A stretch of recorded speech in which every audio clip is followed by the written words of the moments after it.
Welcome to this webinar. My name is Pascal. I'll be your host for this session. I'm going to present a slight introduction about SUMAS and the program that we do offer, and then I will leave the floor to our speaker of the day, Giovanni Ciserani, about the topic of building a successful, rewarding career in sustainability and business in general. So Giovanni, thank you for being here. Welcome, it's a pleasure. So, the presentation would then start with that small presentation of the school. I see there's already one question. Jaslyn, no, we can't see you, but I hope you can see us. So I'll start with the presentation. So SUMAS, as you probably all are aware, is a business school. And we were the first school to offer business and sustainability. That's something that has been on the agenda for a lot of people in the past years, but the school itself here started 10 years ago. So we were the pioneer for this brand of education. It started with BBA and MBAs in sustainability and management, and now we have a lot more to offer, and you'll uncover these opportunities in a few more minutes. Our end goal is obviously inspiring innovative leaders through the program, the teaching, and a great part of this is actually the faculty and the teachers that you would encounter in your learning experience. It's very interesting to see a wealth of experience being shared with all these people that you would meet with you in the class, or if you study online within this studying module. It's a great network. And for us, we have expanded recently this network with a new campus. The school itself, SUMAS, Sustainability Management School, started in Gland, Switzerland. So it's really at the core of the international conservation. We have been developing ties, developing network for the past 10 years, which give us a great advantage in providing this brand of education. We have, since 2 years ago, 2020, a campus in Milan, where you'll be literally at the heart of fashion, culture, innovation, and sustainability, as this aspect is clearly growing in Italy and Milan in particular. The third option, and you see a small message on the right of your screen, which would be the online campus, where we offer the same education with the same certificates. The Lake Geneva campus in Gland, Switzerland was, as I said, it's the flagship campus, was the first one. We are based in the IUCN Administration Center. So for those not familiar, it's one of the main leader in nature and conservation, where you would see a lot of government being involved, policymakers. One of the familiar faces here is obviously the panda from WWF. They are working in the field of conservation, nature, and protection. Then Ramsar, maybe a lesser known name, but very active, especially in Europe, for the protection of wetland. We're also in a building that's lead platinum certified. So what I mean is very almost, it's carbon neutral at least, or negative. It's very an interesting building powered by solar panel. We're using clear water that's being from the tank, clear from the rain, gathered from the rain. And you also have all these lights here that switch on by themselves. It's a state-of-the-art facility for sustainability and a great example of what can be done in construction. And obviously you would benefit from the beautiful setting of the Lake Geneva, which is just a stone throw from the campus. In Milan, let's go to Milan. In Milan, we are based in a facility called Passe Milano. That was a factory from Ansaldo, and that has been bought by the city of Milan and transformed into office space and campuses. This is our home for the past 2 years, and it's a great way for students to meet very innovative people and to build this business network of theirs. For people interested in fashion and fashion industry, you'll be right at the heart of the event from the Milan Fashion Week, which is really down the road from us. And if you're interested in culture, you'll have the Armani Silos just behind the campus in Milan, and the Mudec Museum right opposite to us. So a great place to learn and to develop your knowledge. In terms of program, so SUMAS is offering different level of program. The first is the International Baccalaureate Career-Related Program. So we've been offering this program across almost 20 over schools at this point in time in across the world for IB students, high school students. Then we also have an undergraduate program, bachelor and graduate program ranging from master, MBA, certificate of advanced studies, and DBA. So you'll probably find more than what you need in all this program and majors. You see here a selection of major available across all our program and majors. So it's sustainability management, sustainability fashion management, sustainable hospitality management, sustainable tourism management, and finance and responsible investment, which are offered only for the BBA and the MBA only. For us, what's really important is on top of the business knowledge you would get is also the expertise, the experience that you would have. Here you see two different ways that this practical experience is actually given through obviously the project learning experience that you see at the bottom, through the module, project, case studies, but also all this experiential camp. So we had one experiential camp last year in Milan, but in previous year we went to Iceland, Bhutan, Thailand, Costa Rica. It's a perfect occasion for students to see the reality of what is sustainability in the field and what are the challenges faced by these local communities or local businesses where we partner once we go there. In terms of accreditation, so all our programs are accredited by the SCBSP label. So since 2016, it's an international accreditation that would be used by over 2,400 institutions around the world. What it guarantees for students is the transferability of their education across Swiss, Europe, and the US and the UK. So you can clearly have this recognition from across the world on the degree you would obtain from us. Here you see some additional accreditation membership. So you see the private school register for Swiss, the QS star ranking that goes, it's a 5-star ranking and we are 4-star overall. So I mean, there's some 5-star and some 4-star. So we're leaning toward the 5-star in coming years. UN Global Compact, PRME, and the IB, International Baccalaureate. So a wide range of certification being offered. For the BBA, to start on the undergraduate program, it's a 3-year program with 2 possible intake in September and February. The program is fully in English, small class sizes where you get a lot of attention and a lot of hands-on experience, whether it's from the project or the experiential camp. Here you see a list that we're not going to go into detail of this, but just to give you an overview of the courses you can expect at the bachelor level. So at heart, it's like most of our courses, it's a business degree.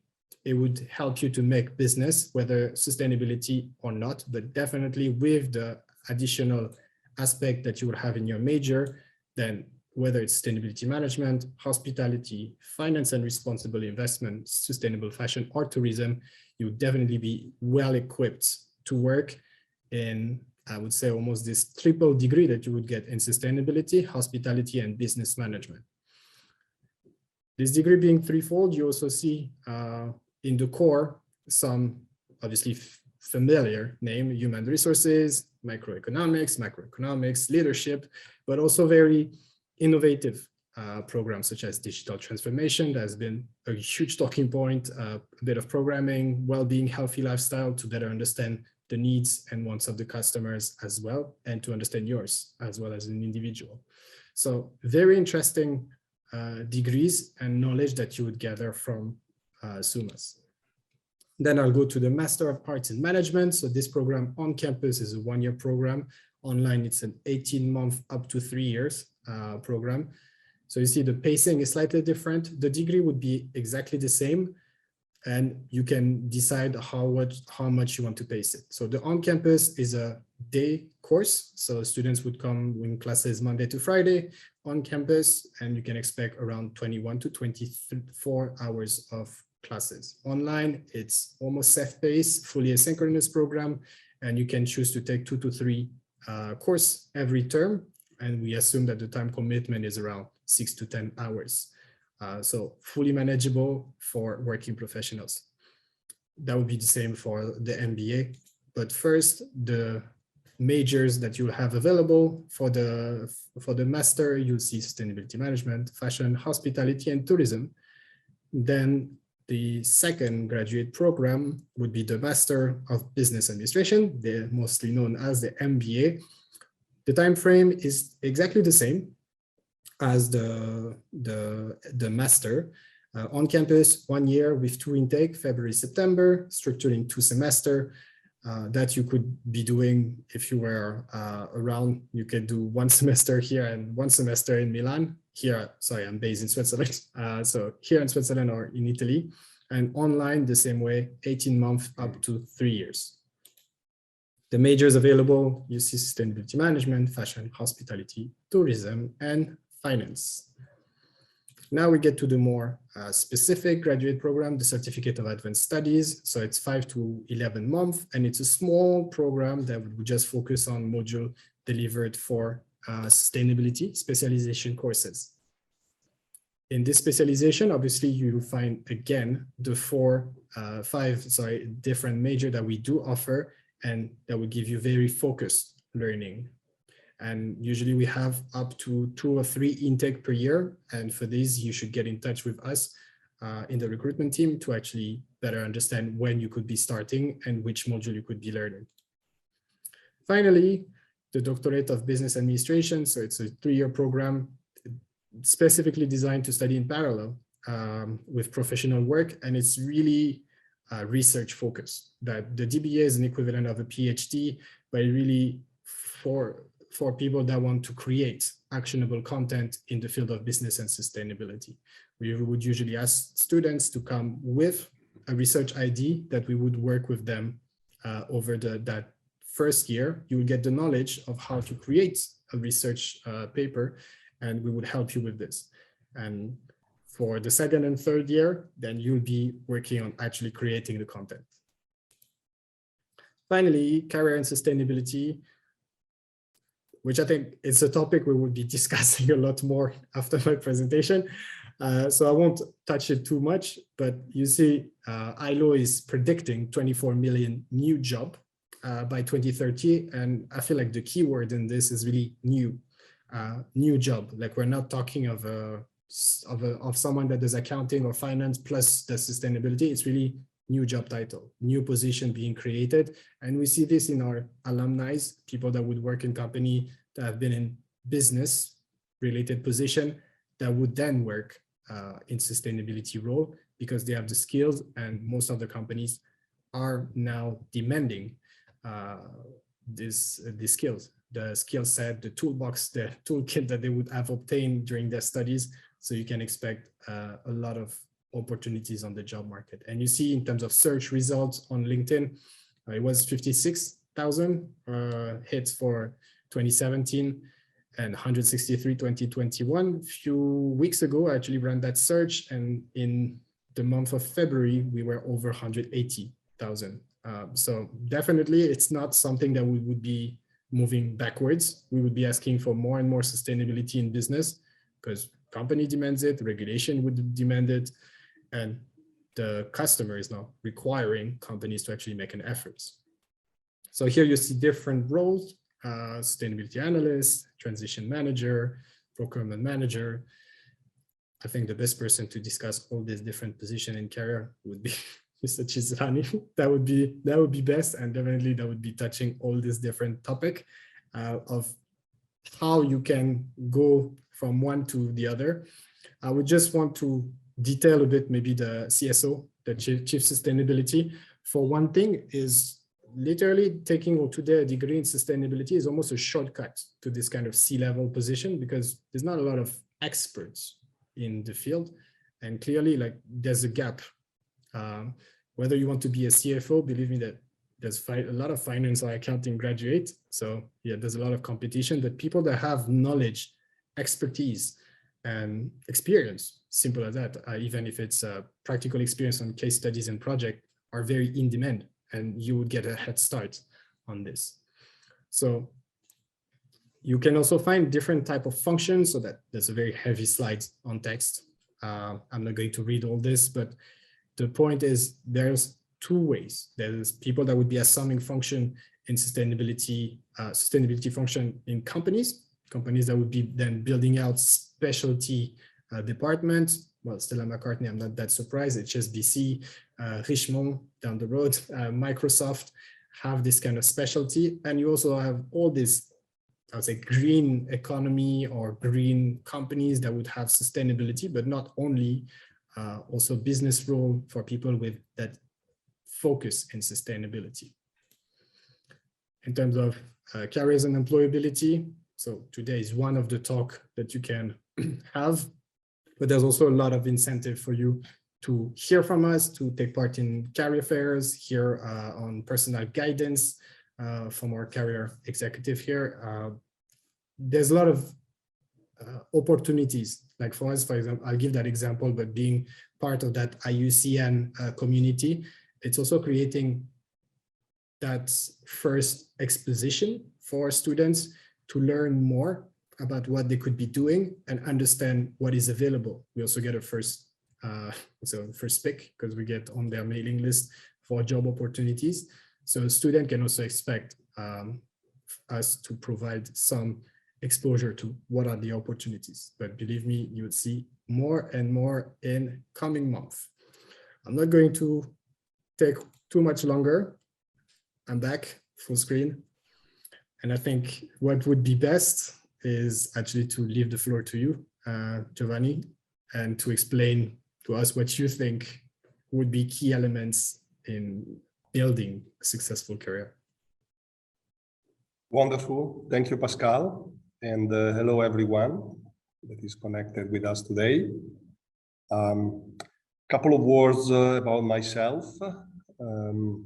So I have now 35 years, not of age, unfortunately, but 35 years of career in different countries, in different roles. The majority of that has been spent in Procter Gamble, where I was hired as a new graduate and where I retired a couple of years ago.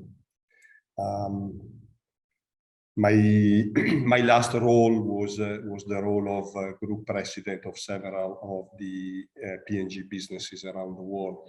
But after that, I started a second career or third career, which is related to other businesses in which I am involved either as an advisor or as a board member.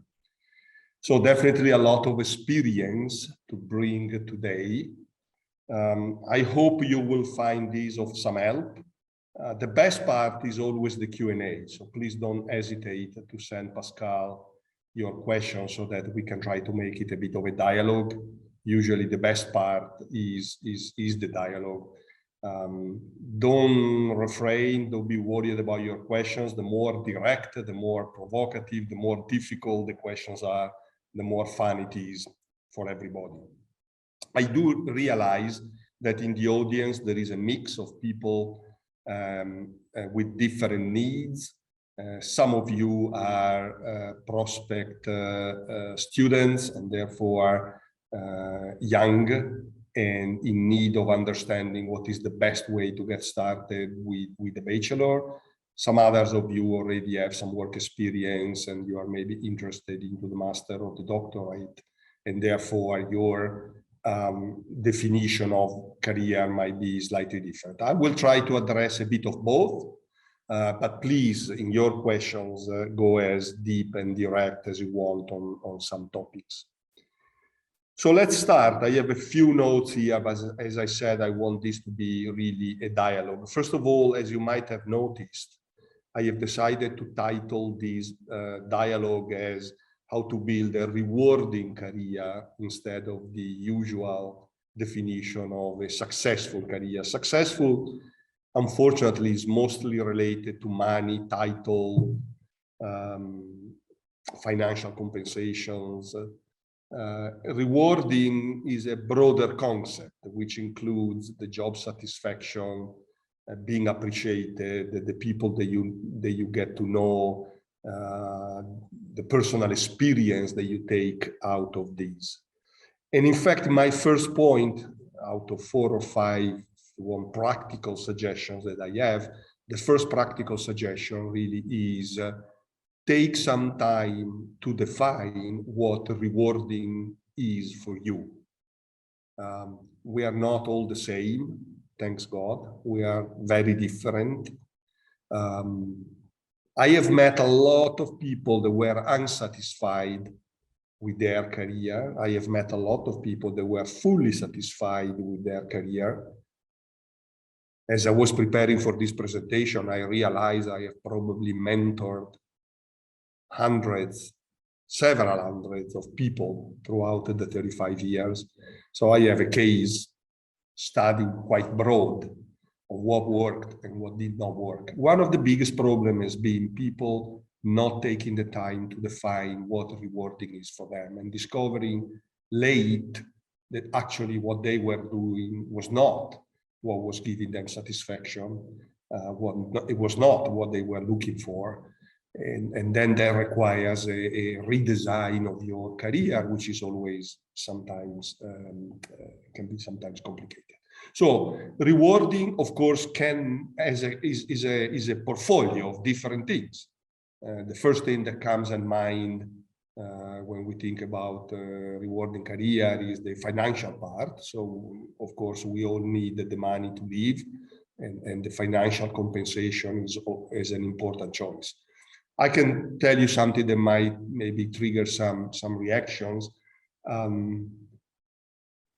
Money usually is not a way to keep people satisfied.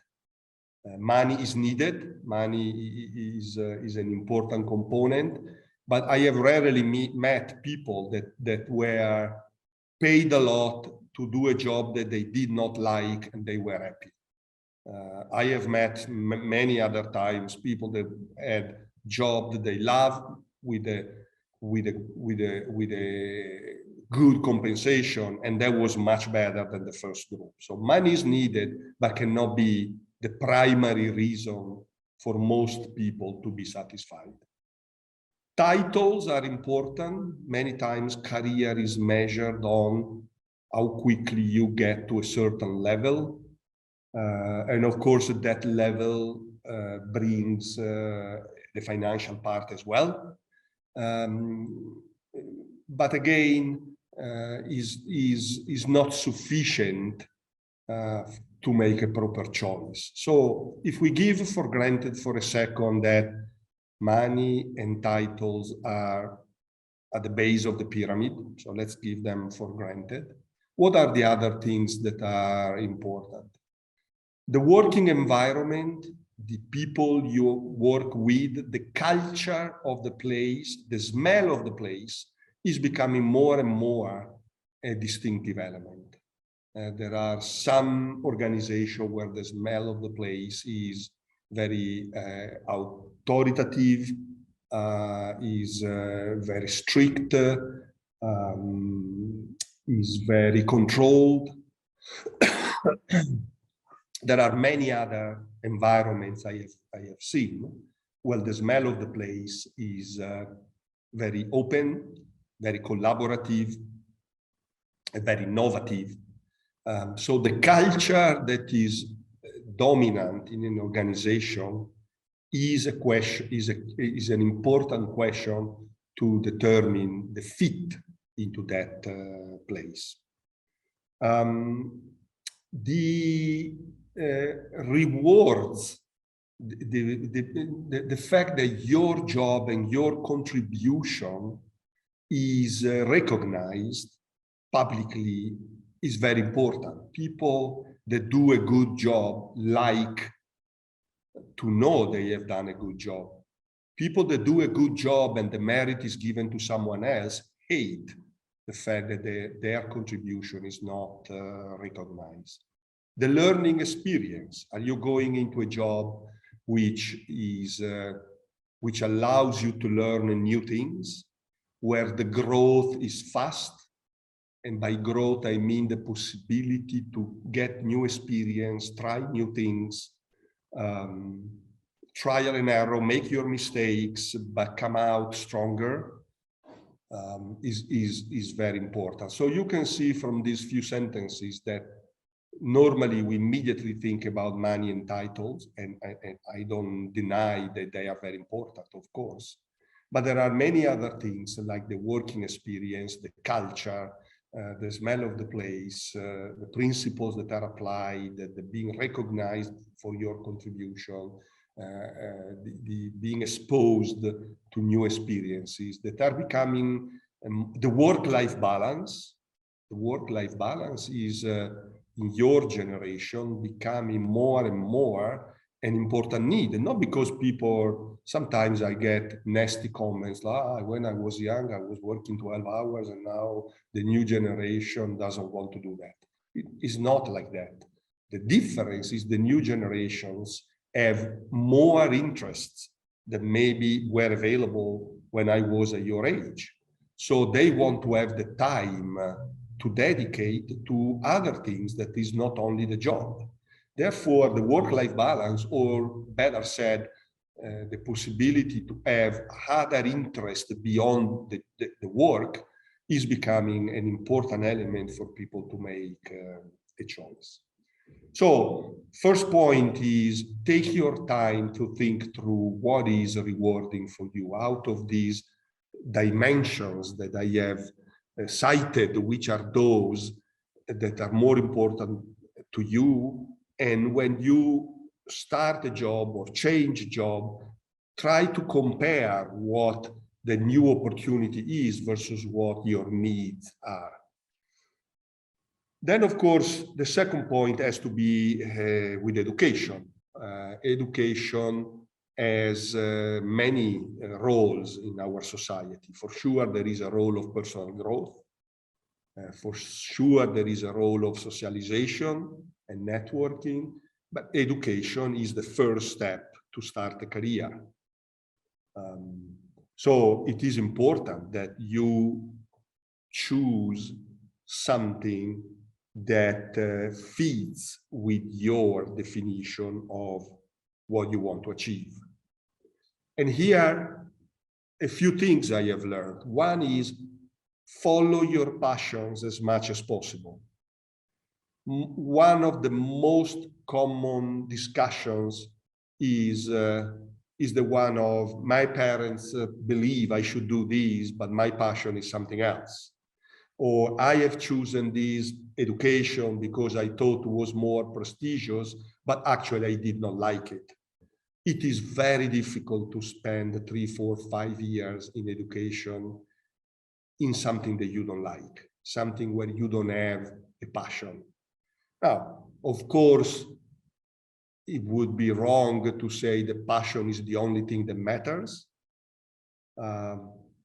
You also have to look into the prospects that are opening up for you after the schools, but don't underestimate, and we will talk about that a bit more later, the great positive impact that exists when you do something that you like, and the very negative, risky impact of doing things that you don't like. Of course, in education, you need to choose the right fields. You need to do something that interests you, and at the same point in time, it helps if you do something where there is a positive trend. In many fields, there is a positive trend in society. In other fields, there is a negative trend. Does that mean that anybody should not study in areas that are in decline? And no, of course, we still need a lot of people in other fields. But it helps when your passions are in areas where there is growth. So what are these growing trends? At the risk of stating the obvious, some of them are very well known. Digital is a growing trend. And of course, when we talk about digital, people think about computers. This is not the same thing. Digital is most of the businesses today have a very strong digital component, whether you work in logistics, whether you work in constructions, whether you work in marketing, and most of your products are now sold through digital campaigns and online shopping. So the component of understanding how consumers, customers, and organizations work in the digital space is a very important element. The other growing trend is the one Pascal was mentioning, is the one of sustainability. When I started, there was very little recognition of sustainability. What happened later on is companies realized, organizations realized that there was a growing trend. So they started to recycle. I always use this strange word. To recycle managers from one job and recycle them into becoming experts in sustainability, maybe because they had a passion or they had a little bit of knowledge. But all the managers up to 10, 15 years ago that were working in sustainability were recycled from other functions. Today, that is no longer enough. Today, the topic is so complex and so powerful that you really need people with the right education. This is where SUMAS had an intuition years ago of saying it is time that someone does the work to allow managers to not be recycled, but grow up with sustainability in their DNA. And of course, when we think about career in sustainability, there are, and Pascal explained it very well, there are these sustainability jobs. Every company now has a department, every function has elements of people, experts in sustainability. But I can tell you, right now, I cannot think of any job that does not require a knowledge of sustainability. It is no longer a few people that help the others understand, a few people that work to save the face of the company. Today, whether you work in marketing, whether you work in a hotel, whether you work in logistics, you need to know about sustainability. I was reading a very interesting article from Amazon. They are one of the fastest growing giants in the world on everything from of course, we know the Amazon that we use as online shoppers, but now Amazon is media, is data management, is finance, is entertainment, is everything. When they ranked what are their biggest problem or their biggest opportunity for the next 10 years, number one was sustainability. It was not more customer, was not more money, was not more ideas. Their biggest opportunity was rated as sustainability. So sustainability is now everywhere. My advice on this is don't choose sustainability only because you have a passion for it. Choose sustainability because every job you will end up with will require a deep knowledge of sustainability. And many parts of our jobs can be learned on the so-called learning on the job. Sustainability cannot be learned on the job. Sustainability has to be learned with the experts, with the networks that put you in contact with the right people. So digital, one trend, sustainability, another trend. International career is a third trend. When I studied in Italy and started my job in Italy, and all of a sudden P&G told me to go abroad, it was a big event for me, for my family, for friends. I never thought I would go work abroad. Today it's extremely difficult to think about a career without some international experience. Of course, when we talk internationally, there are many opportunities. There is no doubt that China is a growing trend. You don't need me to tell you.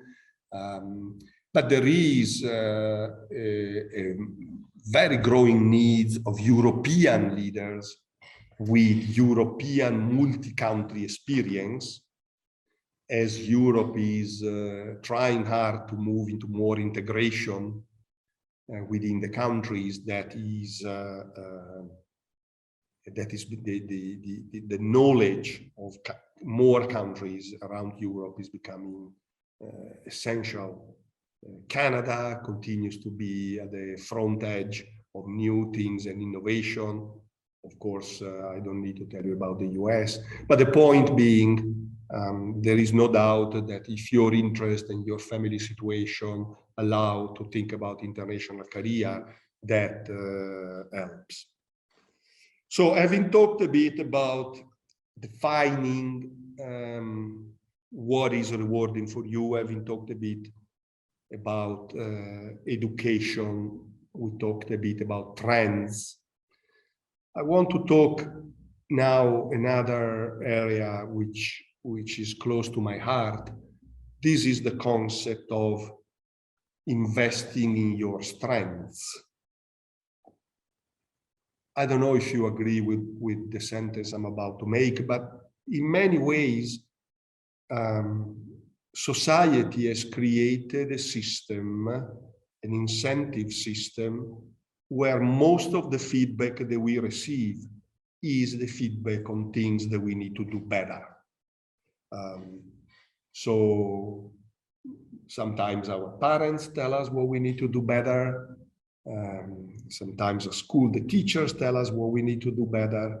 For sure, for those of you that already had some working experience, people tell us what to do better. I have come after many, many years that this is not the most important thing. The most important thing is not to know what you need to improve. The most important thing is to know what are your strengths. What can you do better than the average? Sometimes I run courses for executives, and I do an interesting exercise. I tell people, listen, I give you 2 minutes to write down what so far you think your areas for improvements are. Usually after 1 minute, everybody has written down something that was given to them in some occasion as their area of improvement. And then I tell them, okay, now I give you 4 minutes. So for those passionate about math, twice the time. And I said, and you write down what are your strengths? What are the things that you do better than average? Believe it or not, half of the people don't write anything. They don't know what they are good at. And that is a big problem. It's a big problem because nature has given us some talents. And this talent needs to be recognized and needs to be used. It is much easier to be successful when you use your talents than it is when you try to work on your opportunities. When you work on your opportunities, if you are successful, you become average. When you work on your talents, if you are successful, you become outstanding. So spend some time at the beginning is an odd exercise to say, okay, what am I good at? What are my talents? How do I know what my talents are? Coaches, friends, there are some tests that are available that help you see what are your talents. Try to find education and jobs that maximize your talents instead of jobs and education that is playing on your weaknesses.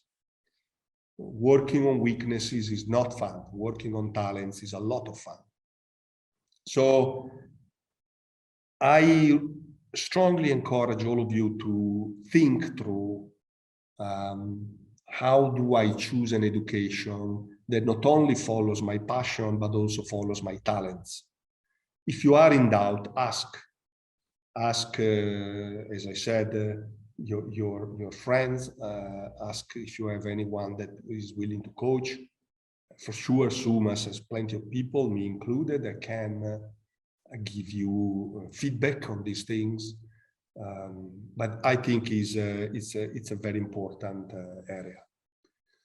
And last, sometimes, and then I hope meanwhile we got some questions so we can have a bit of time on your questions. But many times I get asked, what is the role of networking? How many people should I introduce myself to? Because career is all about being a friend of people that are important. So I need to get to know these important people. I need to be in these places where important people are. I can tell you my personal experience now is probably, you could argue, is a bit dated.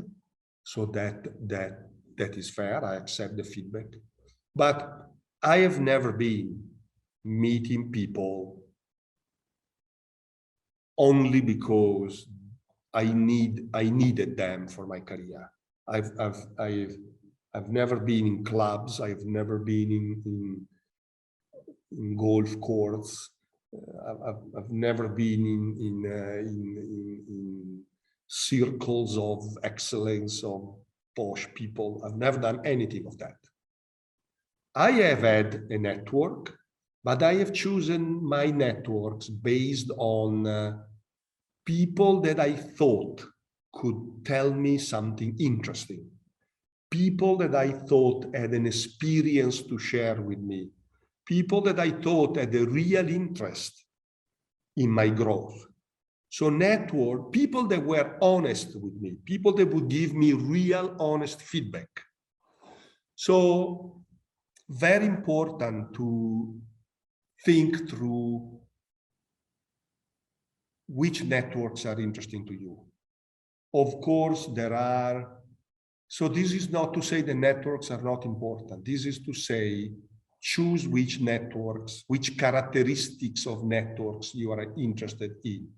My own experience is try to be in the network only because there are other people that are important is not enough. I think you need to choose networks where people are willing to help, willing to listen, willing to give you feedback, willing to share their experience. And that is much more important than anything else. Diversity is a huge asset. And when we think about diversity, we always think about gender and race and nationality and religion. But unfortunately, diversity has taken most of the time a role of you have to do it because otherwise you are not cool and you are not fair. Of course, you are not cool if you don't understand diversity. You are not fair if you don't understand diversity. But diversity has a deeper and more important meaning. The deeper meaning of diversity is, if you agree with me on what I said before on the importance of networks, and if you follow with me the point I made on the importance of talent and strengths, the beauty of diversity is that different people bring different talents. So if Pascal and I and Ivana are in a team, and Pascal is a great analytical mind and not a very good collaborator, or if I am a great strategist and not a very good collaborator, if Ivana is a great data manager and not a very good collaborator, if the three of us are in a team, guess what happens? We are amazingly good in data, but nobody wants to work with us. Instead, if Pascal is very creative and Ivan is very analytical and I am a great communicator and we become a team, then we can be a winning team.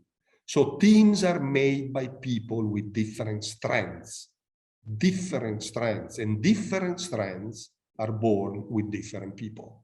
This is diversity. Diversity is the possibility to get different talents and different strengths by hiring and getting to work together different people. So these were, Pascal, my thoughts. A quick summary at the end. define what is rewarding, carefully think about education, choose the right trends, learn about your talents and strengths. Be careful on which networks are more helpful to you, and drive diversity, because diversity drives talent, different talent. This is what I wanted to share. So now let's see if any of these has been of interest to our friends. There is interest, there is question, and I see people are typing as I speak. So I think you'll have very interesting question. Anyway, thank you very much for this presentation. I feel like it's really interesting to go in the topic of not successful but rewarding career. I totally agree. Like, successful is kind of an outdated concept of money and status, and we're well beyond that. I'll take the first question that was actually asked from the chat from Jesslyn.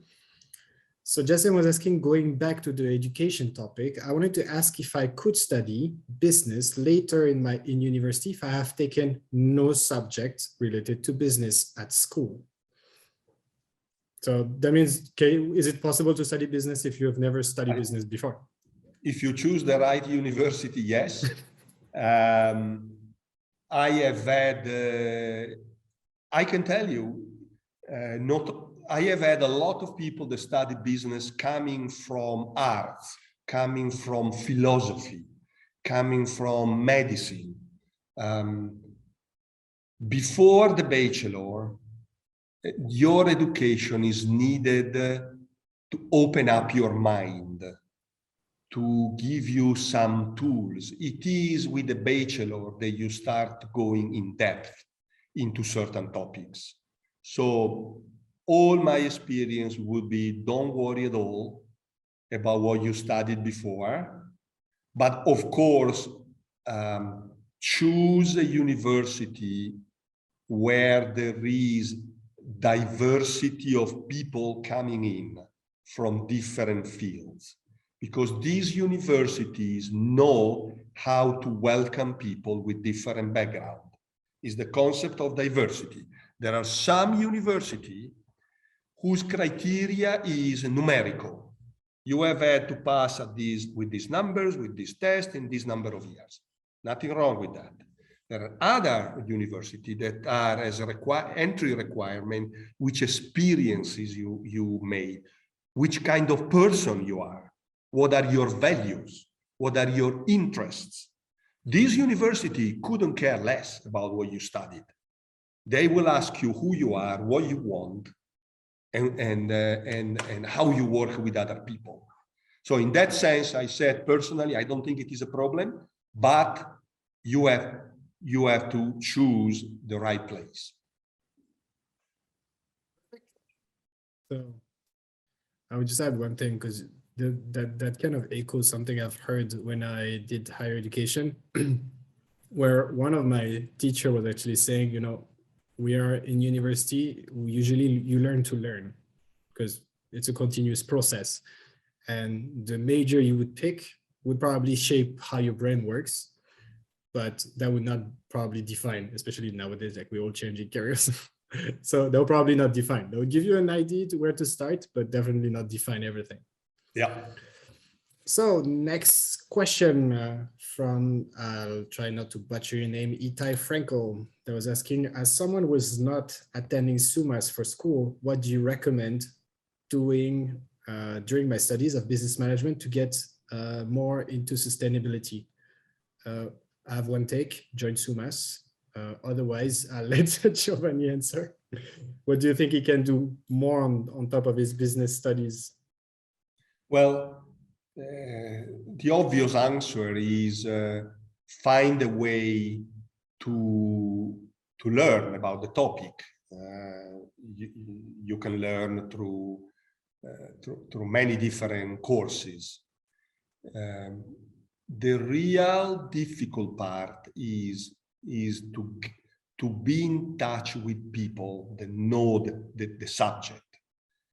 Sustainability, more than any other topic I have been involved, and believe me, I have been involved in several topics in my career, but sustainability is one of those where there is the biggest gap between the surface of things, the greenwashing of things, and the substance.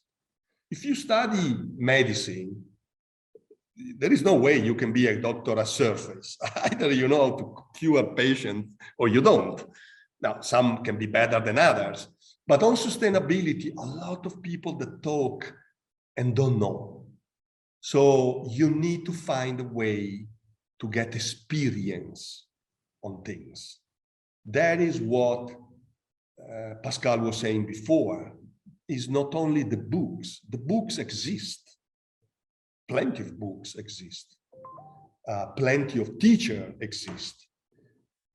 But not easy to find the opportunities to do experience, to be with other people, that practice sustainability every day.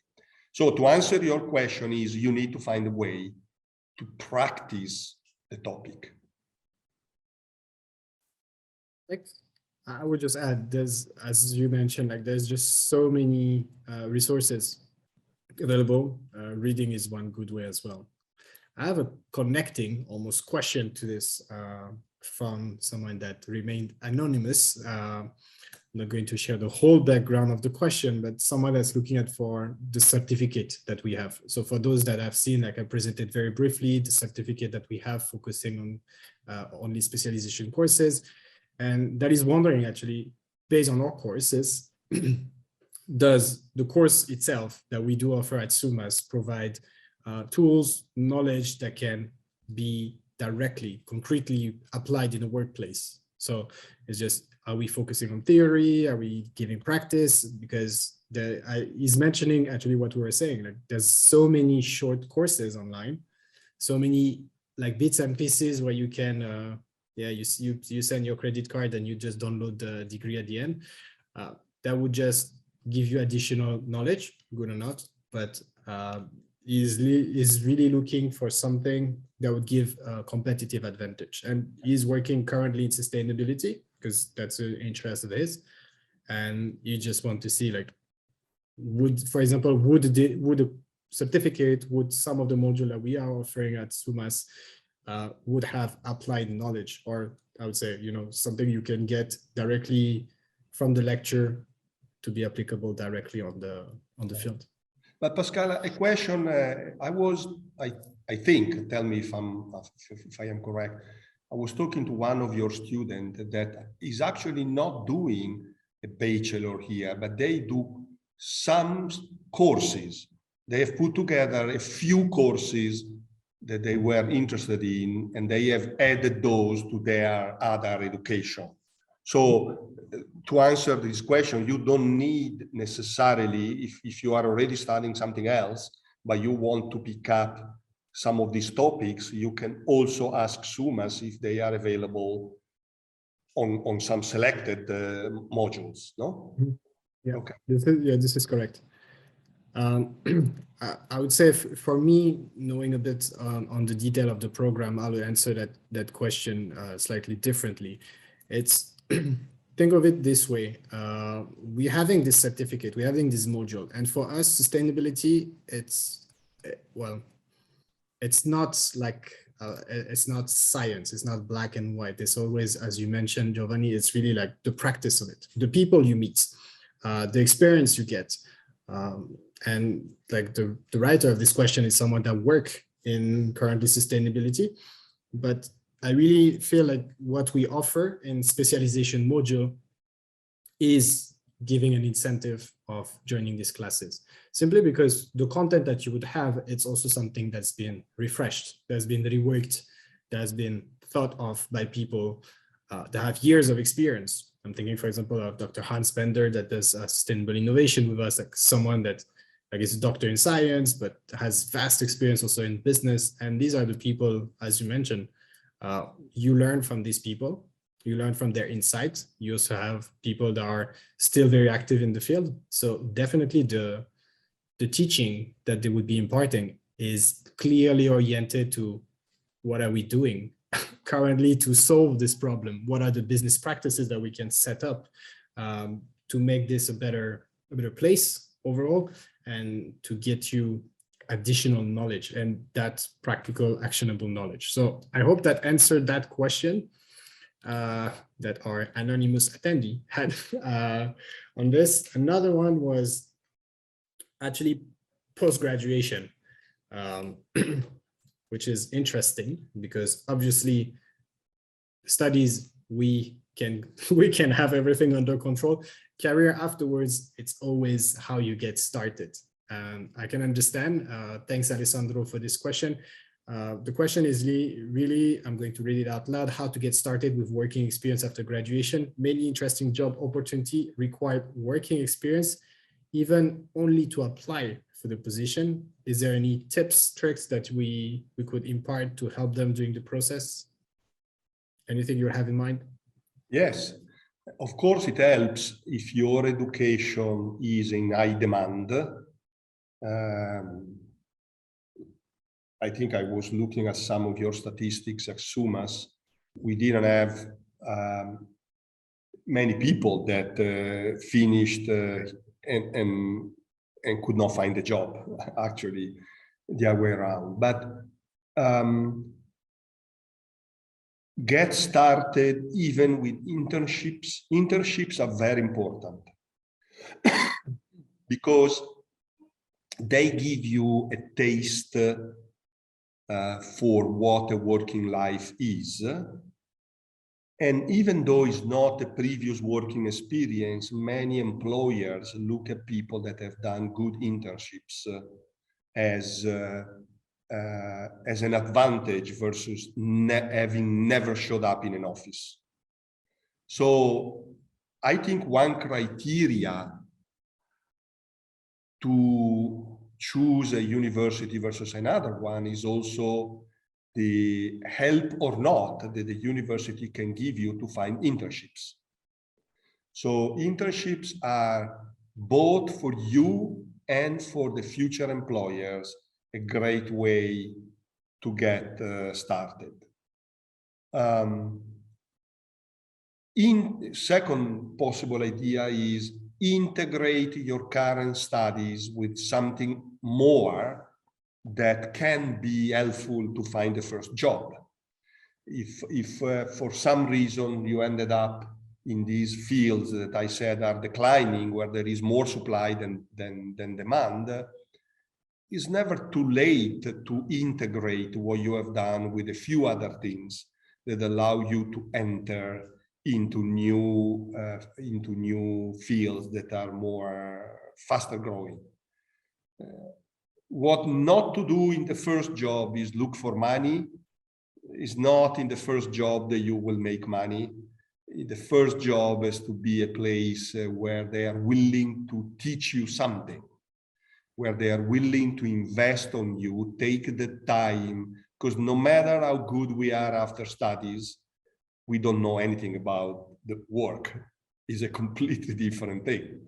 So you need to find a place where people are willing to take the time to teach you how to do the job, using your education, but telling you how it works in practice. So this would be my suggestion: internship, integration of academic curriculum, and make sure you don't select jobs based on location and money, because you need to be a bit more flexible. Perfect. I'll just add to this. Yeah, definitely having some experience, some exposure to practical issues and how to solve them would definitely help you through building credibility. Because as you're saying, like usually, you know, when you're first recruited for a job, it's built on trust. We have to have this trust. Like the company want to trust you with this job, but they need to understand that, yeah, you can actually do it. And obviously, if you've been in an office, they would understand, okay, that person can work in this and that, and it's always reassuring. We are really reassuring people. There was one more comment, and I'll build on the comment from Marwan that was saying, like, I totally agree. Selecting your network and building one with persons who are interested in you and the other way around. So mutual interest in the people is obviously one great thing. I saw one other question in the Q&A that was, what would have been, like, top of your head, like one person that was the most impactful? Because you said you were looking for people that were picking your interests, and I was wondering, like, if there's one person in terms of that business aspect that has been more impactful. You cannot answer your wife. It's very easy. It's a difficult question, but with an easy answer. You need to find people that help you learn who you are. It's back to this point of talent and strengths. People that care about you, because if you don't care about someone, you don't put an effort into helping. They care, but they are honest. They are honest, and they tell you who you are. It seems so easy to know who we are, and it's so difficult. It's so difficult to particularly when you are very young. It's much easier at my age to know what I have done well and what I have not done well, my successes and my mistakes. But when you are 18, 20, 25, 30, you are still in a process of learning about yourself.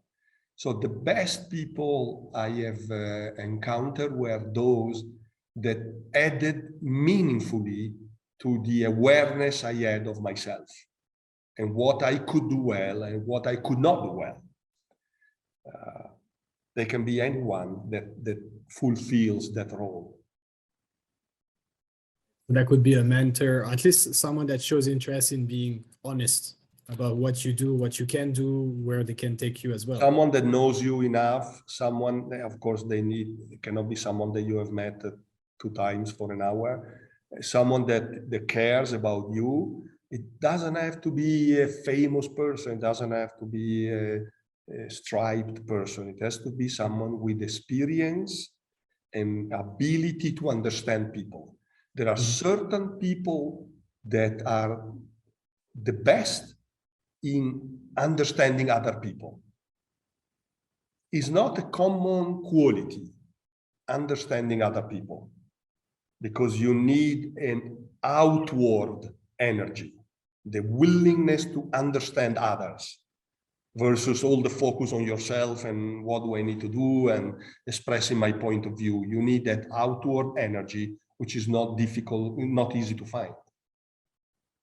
Well, it's proved in that current climate that you see everyone has an opinion about something, but no one changed opinion. So everyone is so self-absorbed of, yeah, I'm right, you're wrong. That's literally Twitter conversation that we're having sometime. Well, thanks first for this answer. There's another question that came through. Question about age, because you were mentioning when you start, but the question come from one of our students that would be starting in April. Companies are mostly, well, what we assume, then I'll get you on this, but companies are usually looking at younger profile to join their team on the topic of sustainability, because maybe they can manage them, maybe they can direct them better. But if you were in your 40s and you just start now on sustainability, is it too late, or would that be too late to start in your 40s? I can give you a very short answer. It's too late not to start. So the only thing I would not do is do nothing. There is no early or late. Here there is, this is not, in my mind, is no longer optional. I can hardly think of important jobs, rewarding jobs, challenging jobs where you don't have to have this knowledge. It's everywhere. It's everywhere, even in places that you don't expect. So I would not look at age. I would get started as soon as possible.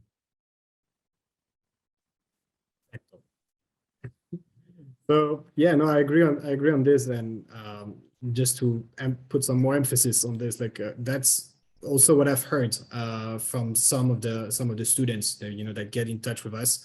It's like they're just actually seeing, and I will not name the private bank based in Geneva that I'm going to talk about, but it's we would assume, as you were saying, like greenwashing, like you see all this finance institution, they have to do something and they need to do something, but in practice, like the marketing around it is we are doing something, so clients stay on board.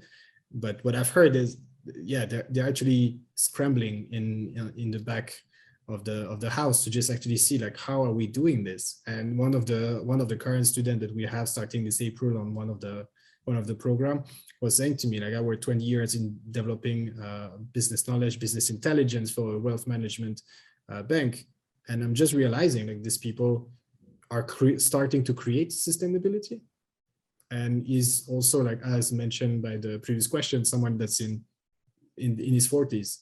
And he was saying, like, for me, I believe that this is now never, because, okay, great, I like my career, but I think I would like better. This career would be more rewarding, would be better for me. And as businesses are creating this structure, it's now time to get on board. If your company does not have it yet, then be one of the leaders, be one of the first. It's always the hardest part, being one of the first. So yeah, it's never too late to start, but it would be too late in 10 years to start thinking, maybe I should have done it. Another question coming through from Dorina. So Dorina is actually one of our students here working at the IUCN, if I'm not mistaken, willing to transition to sustainability. From your experience, how do hiring manager value this short certificate? It depends on, of course, it depends on previous experience. The good hiring managers don't go by the numerical exercise of how many years did you take to complete your study, which was your average score in the exams. These things are no longer the most important things to hire people. The most important things to hire people are which experiences you have. Can you work in team? Are you a curious person? Are you willing to move? Are you willing to learn? So I think it's over the time where the hiring managers were going with an algorithm that would take indexes and tell you.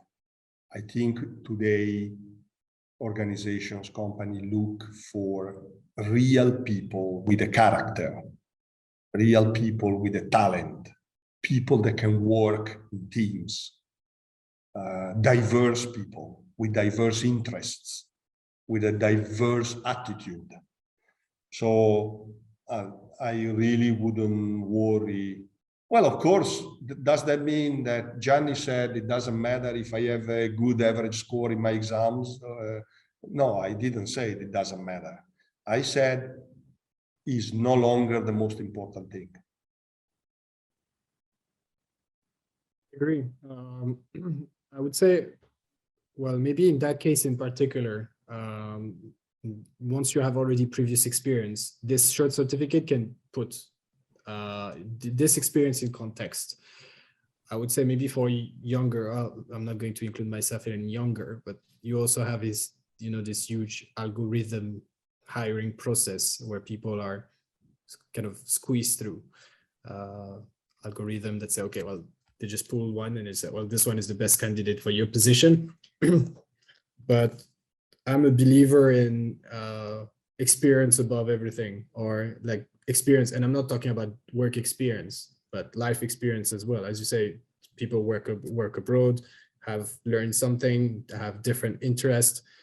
I had that one thing just to share this, but I work abroad before, and I hire a guy that was like a French literature to work as part of my team. And obviously I'm French. So my boss was wondering, like, of course you pick him because they speak the same language. But it was really because on top of his French literature studies, that guy was running like, I don't know, 3 associations, and he had like on the side job, and he was someone that really wanted to get started. Like now, I don't know if he's very successful, but I know he's very much enjoying his life, living in Bali, farming fishes, is living the life. And I'm just thinking like, yeah, at the end of the day, whatever floats your boat. But this education, this certificate that you get would definitely put in context your experience and get application forward, because you have taken the step, and it's never too late, as mentioned, but it's always taking the step to get out of this comfort zone, because we can always stay like, okay, I'll let other people do it and I'll see. No, I as a hiring manager, if I was confronted with someone who already had a working experience and now has done an integration of their studies through some of these certificates, I would take it very positively. He's a person that is curious, he's a person that has the courage to put themselves back into studying something new, is a person that has understood how the society is changing. So I would only see these as positive.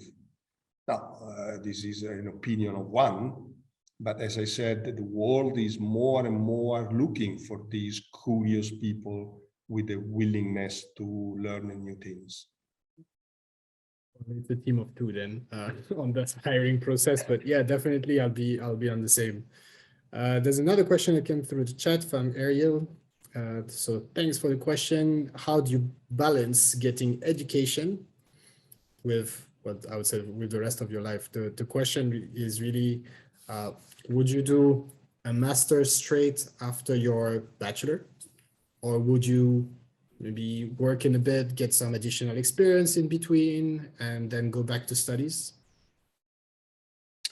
I wouldn't say there is one magical recipe that is better for everybody. I have had many people that did the master first. I have had many people that did the working experience and then did the master later. Mm. What is more important is why you have made these choices. Whenever I interview people and they tell me about their experience, I'm much more interested into the why. Yep. Are they clear in their mind of what they want to do? And I don't mind if someone says, I had a certain education, I started a job in that field, and then I realized I made a mistake. I realized this is not what I was good at, not what I was enjoying. So I decided to pick up a master in a different topic because I wanted to get a fresh start. For other people that say, listen, I did my bachelor, I was so interested in my topic that I wanted to continue and go deeper through a master. There is really not a recipe for success. But there is, you need to use your head and your heart and come up with what you think is the best solution. It's much more important to have a convincing reasoning than choosing A or B. I think, yeah, there's no clear decision. We can't say like it's best you do your graduate straight after undergraduate. It's also life circumstances. Like I had colleagues that they did their BA and then start working, and then they realize like, well, I'm not equipped for the job I'm actually doing and enjoying, so I need additional education. Then they went back. In the case of SUMAS, like I was there, if you were studying while working, definitely doing the online degree would be perfect because you can really balance it. Like we have people that have families that have work full time and that still manage to get this degree done in due course. So usually 18 months. So it is possible. But I agree with what you said. Like it's a matter of preference, understanding what is your story. What do you want to? How do you want to explain it? If you feel you need to work to get some experience and get your mind right about, okay, I need to do this education. Fair enough. If you need to do the education first and then move on to the studies and then move on to work. Sorry, that's also a personal choice.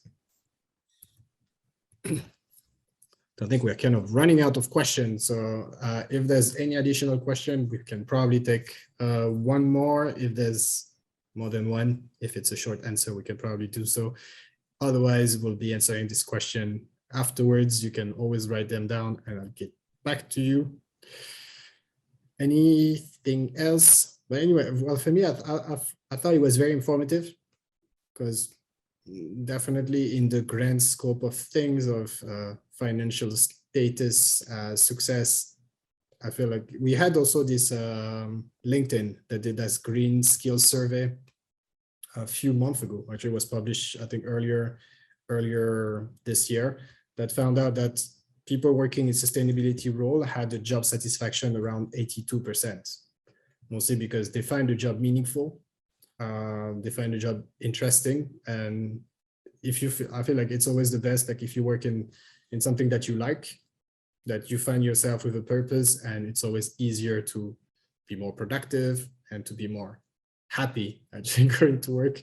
So I wish, if there's no more question, I wish everyone a great day for those, for some of you that are in the US, and for some of you here, and a very nice evening. Thank you everyone for your time and your questions. For those that have put some question, it was a pleasure to host you, Giovanni. Hopefully we'll do it again.